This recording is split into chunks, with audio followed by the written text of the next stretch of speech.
Come see us on tour in Hartford, Connecticut, Syracuse, Atlantic City, Levittown, New York, Co-Host, New York, Providence, Rhode Island, Los Angeles, Bakersfield, San Jose, Toledo, Ohio, and Toronto, Ontario. Go to jimmydore.com for a link for tickets. You know, one of the things that started to wake me up, and you too, was 9/11. And once you look into it, which they shamed people, just like you weren't supposed to do your own research around COVID, because if you looked into it, you would find out they were lying to you about everything. Everything from the who funded the creation of the virus to the fatality rate of the virus to the contraction and transmission to lockdowns to masks to there wasn't to natural immunity and herd immunity. It wasn't a thing they didn't lie. So that's why they had to shame you as hard to not look into COVID, because as soon as you did your own research, you would find out you were being lied to on a scale that your mind almost can't comprehend. And most people's minds can't. And that started with me with Building 7. And I realized that a steel building doesn't fall into its own footprint because a plane hit another building a couple hundred yards away. That doesn't happen. It's never happened before. It's never happened since. It happened 3 times on one day. And there were people who made massive bets. It's called shorting now. They would call them puts back then. So if you think a stock of a business is going to go down, you can make a bet on that, and then you can collect when their stock goes down. And there was people who did that right before 9/11 to companies like United Airlines, American Airlines, stuff like that. People that businesses we knew would go down after 9/11.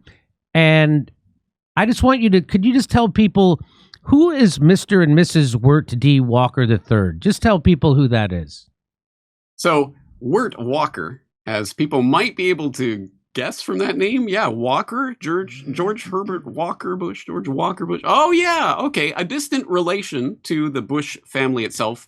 And Wirt Walker III was a business partner with Marvin Bush, who was George W. Bush's brother, in a company called Stratesec, which provided defense and security operations to various airports, including Dulles Airport, as well as various other facilities. And yeah, you better believe in the immediate wake of the 9/11 terror event, the stocks of companies like Stratesec went up. So in fact, yes, as I document in the book, the FBI were investigating as part of the SEC investigation into this informed trading that did take place before 9/11. Not 1, not 2, but 3 different peer-reviewed scientific studies have concluded there was informed trading before 9/11. So what do we make of that? Well, the FBI did their investigations, and they alighted on this couple that were redacted from the actual documents that we got out. But there was a researcher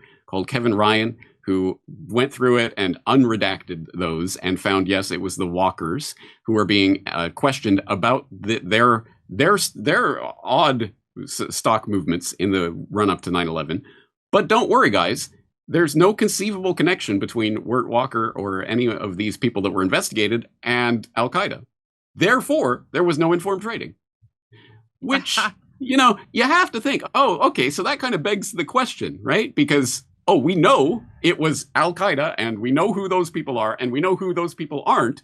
Therefore, we know that this had, they were just incredibly lucky in a way that has never happened before in history, I guess. And it's not even just the put options, because everyone, I think, has at least heard. They were even reporting it on ABC News and other mainstream outlets right after 9/11, the put options on United Airlines and companies like that. It was call options as well, as in you can buy the stock at a low price and then sell it off at the higher price later on. That happened to companies like Raytheon, which, you know, in the immediate wake of 9/11, suddenly you get all the defense contractors making their blood money, of course. So it was absolutely, there was informed trading going on. You have all these individuals that were investigated, but the SEC decides, oh, you know what, we can't, they have no conceivable relation to Al-Qaeda, so whatever. And a few years later, one of the researchers... So that meant, if they couldn't put together George Bush's distant relative, who was a business partner with another Bush, if they could not connect them to Al-Qaeda, they used that to dismiss any suspicion that they somehow had foreknowledge of the 9/11 attacks. So if they couldn't connect them to Al-Qaeda, because the Al-Qaeda were the only people who knew about the 9/11 attacks, according to the FBI. So if they couldn't connect them to the Al-Qaeda, that meant they were in the clear. And of course, you didn't have to have a connection. They had a connection to George Bush, Dick Cheney, and the neocons, who now a lot of people suspect had something to do with that. Exactly right. I mean, again, it begs the question. And to me, the part, so I've read the actual 9/11 Commission report, which I think not a lot of people have. And I remember reading it at the time, 2005, 2006, whenever it came out. I think it was 2005. And thinking, wow, you know, this is the story. Of course, as we learn later, 1/3 of the footnotes in that document relate back to torture testimony that was just extracted under torture that would not be permissible in any court, at least any reasonable court, right? And that's exactly why they've been stuck in Guantanamo for decades now, and they can't actually get any verdicts or trials because they were tortured. This was torture testimony. But beyond that, one of the things that always stuck out to me with that report is when they come to the question of the funding. The funding of these hijackers and how did this plot get, and they said the money trail, we haven't quite figured that out, but ultimately it's of little practical significance.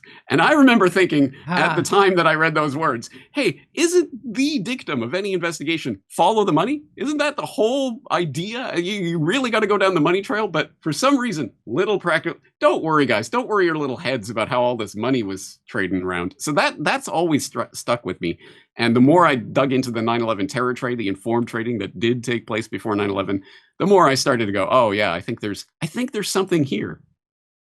So the business partner of George Bush's brother makes these really suspicious trades right before 9/11 that pay off so unbelievably handsomely.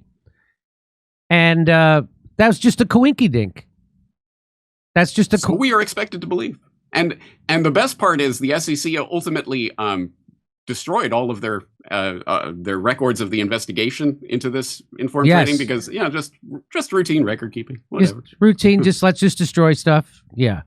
So James, it's a great book. I want everybody to check out. Is there a special website you want them to go to get this? Sure. If they go to reportagebook.com, spelt like it sounds, REPORTAGE book.com, they can get all the details on how to get a copy. So, I mean, it kicks off, the book kind of kicks off with that information about George Bush's brother's business partner. I mean, and then you had me, right? And it just gets better from there. And so everybody should, if you read books, this is definitely one of the books you should read. And you'll never be the same, and you'll wake up, and you won't be a victim of the propaganda anymore. In fact, you'll be able to see it from a mile away, and you won't walk around hating your neighbor or blaming your neighbor anymore, which is what they want. And you'll be a free man. Your mind will be free from the matrix that they have you living in right now. James Corbett, thank you for writing this book. Thank you for all the great work you do. And thanks for making time for our little show here. I really appreciate it. Keep doing what you're doing, brother. You too. And thank you for pointing out the oligarchy, because I see not a lot of people are doing that in independent media. I'm glad you do.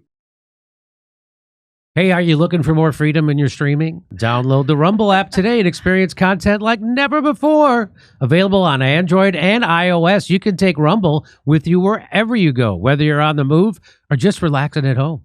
Want to enjoy it on the big screen? No problem. Rumble is also available on Apple TV, Roku, Amazon Fire TV, LG Smart TVs, and Samsung TV apps, giving you all the power of Rumble at your fingertips. Rumble is the platform that gives you the freedom to watch what you want when you want. Download the Rumble app today and make sure to search and follow my channel to receive live notifications. There's a link in the description. Click on it, get your app. Come see us on tour in Hartford, Connecticut, Syracuse, Atlantic City, Levittown, New York, Co-Host, New York, Providence, Rhode Island, Los Angeles, Bakersfield, San Jose, Toledo, Ohio, and Toronto, Ontario. Go to jimmydore.com for a link for tickets.